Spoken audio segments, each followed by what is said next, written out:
pessoal do canal do ônibus, olha que bacana. Eu tenho agora o privilégio de conversar com esse rapaz que apresentou um dos melhores painéis desse evento, propondo soluções muito inteligentes e desmistificando a mobilidade, o transporte público. Ele que é consultor em transporte público, uma das autoridades nacionais nesse setor, engenheiro também. Cláudio de Sena Frederico, prazer falar contigo. Prazer falar contigo, Daniel. Conta pra gente, melhorar a questão da mobilidade urbana, valorizar o ônibus, fazer com que as pessoas se sintam mais orgulhosas de usarem esse transporte e principalmente usarem um transporte melhor. São utopias ou dá para fazer? Não, dá para fazer. Isso já vem sendo feito fora do setor de ônibus. Por exemplo, no setor de trilhos, o metrô conseguiu conquistar essa posição de receber uma quantidade muito grande de recursos públicos, que é o necessário para poder ter a qualidade que vai fazer com que o passageiro dele se sinta bem.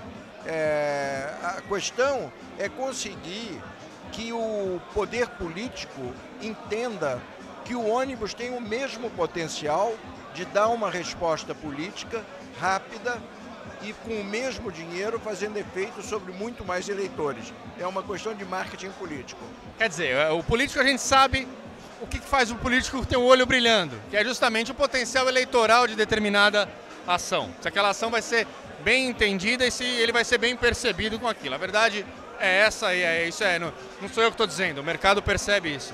Agora, o fato é que o ônibus ele tem algumas características. Quando eu falo ônibus, eu falo toda a solução que passa pelo ônibus, os corredores segregados, enfim, a comunicação, os pontos, a qualidade do transporte, a qualidade dos veículos.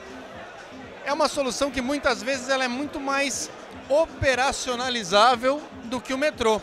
O metrô, ele realmente é fantástico, ninguém discute aqui a efetividade do metrô, mas o metrô demora, custa bastante dinheiro, não é flexível, né? Uma vez você tem lá os corredores mapeados, aqui não é Paris, que tem uma rede fantástica de metrô, Rio de Janeiro não é assim, São Paulo, de onde nós somos, também não é assim. Quer dizer, dá para explorar melhor a questão do ônibus. E acho que o BRT e o BRS vêm para isso. Eu acho que é isso. A questão é a seguinte, não é ser contra o metrô está absolutamente certo. A questão é que muitas vezes uma família nova é muito mais cara de se montar do que investir na sua família atual e valorizar os filhos que você já tem e conseguir fazer com que essa família chegue mais perto de você. Que no fundo é isso. O ônibus é um que está em todos os lugares, é o que faz parte da nossa família. Nós temos que investir nela. Muitas vezes é fácil, e essa é a facilidade do metrô, muito mais fácil você acenar com uma mulher nova. Mas a questão é que você tem uma em casa. Agora eu queria te perguntar uma questão que você colocou como um mito, um tabu, quase que uma lenda urbana.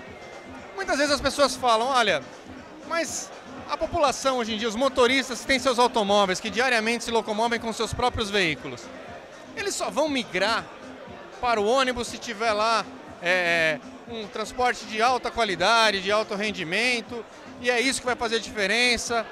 Como é que é essa mítica aí? É verdade que isso acontece em outros países? A gente tem esse DNA, de repente no Brasil as coisas não funcionam assim? Faz um apanhado geral do que se apresentou lá. A primeira coisa, Daniel, é o seguinte, não é o modal que faz a diferença de ser atraente. No mundo inteiro existem exemplos de modais ônibus, modos de transporte ônibus, que atraíram da mesma forma que o metrô ou qualquer outro meio de transporte. Primeiro lugar.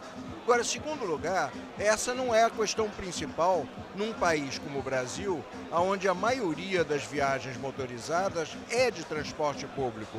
Portanto, a questão principal é mantê-las no transporte público.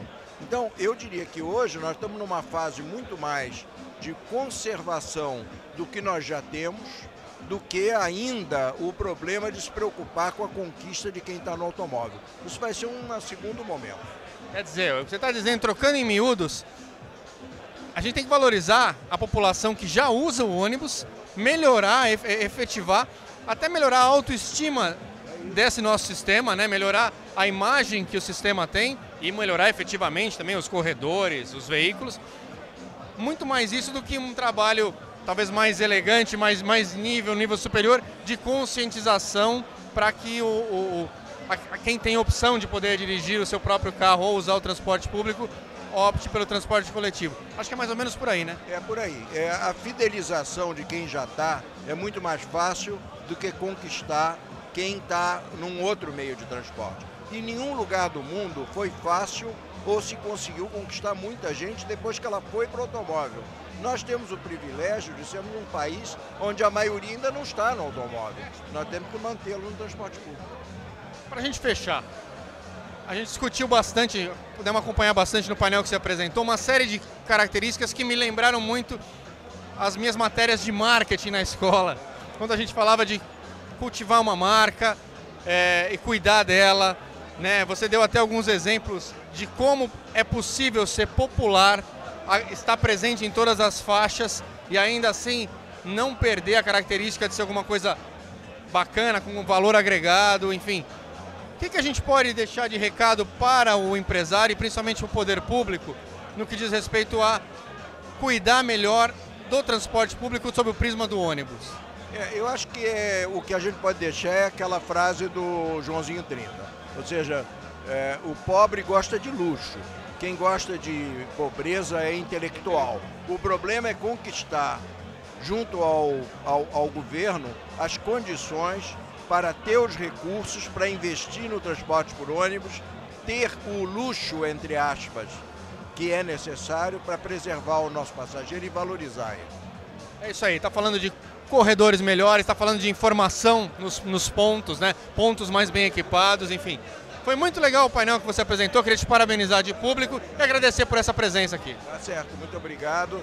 E eu espero que a gente consiga agora, com o exemplo do BRS no Rio, que a ficha comece a cair nos lugares certos. Tá certo, esse foi Cláudio de Sena, diretamente do canal do ônibus. Você continua acompanhando as nossas matérias.